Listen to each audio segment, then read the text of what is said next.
In Amazon's Rings of Power Season 2, Episode 1, Sauron is depicted to be a crawling, living noodle mass as he slowly builds a body. This depiction is just a form of interpretation formatted for the screen. Sauron, when reincarnating, is usually described as some sort of disembodied spirit, and is said to fly, not crawl. I will cover Sauron's reincarnations in a later video, but this time we are just looking at his form mid-process.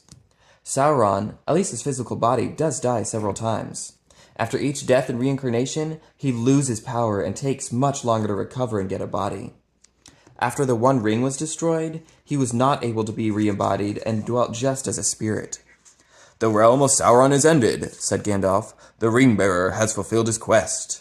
And as the captains gazed south to the land of Mordor, it seemed to them, black against the pall of cloud, there rose a huge shape of shadow, impenetrable, lightning-crowned, filling all the sky. Enormous it reared above the world and stretched out towards them a vast, threatening hand. Terrible, but impotent. For even as it leaned over them, a great wind took it, and was all blown away and passed, and then a hush fell.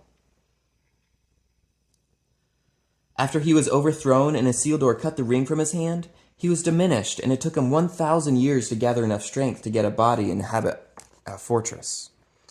"I beheld the last combat on the slopes of Orodruin, where Gil-galad died, and Elendil fell, and Narsil broke beneath him.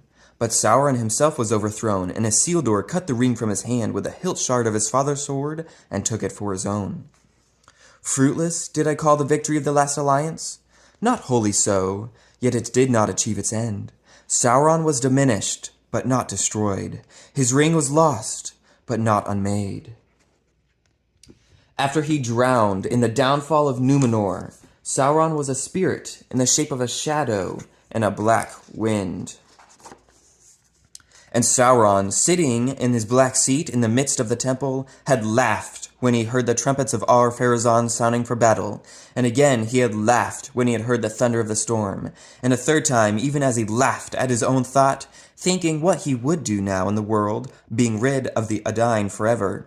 He was taken in the midst of his mirth, and his seat and his temple fell into the abyss. But Sauron was not of mortal flesh, and though he was robbed now of that shape in which he had wrought so great an evil, so that he could never again appear fair to the eyes of men, yet his spirit arose out of the deep, and passed as a shadow and a black wind over the sea, and came to Middle-earth, and to Mordor that was his home. And there he took up again his great ring in Barad-dûr, and dwelt there dark and silent, until he wrought himself a new guise, an image of malice and hatred made visible, and the eye of Sauron the Terrible few could endure.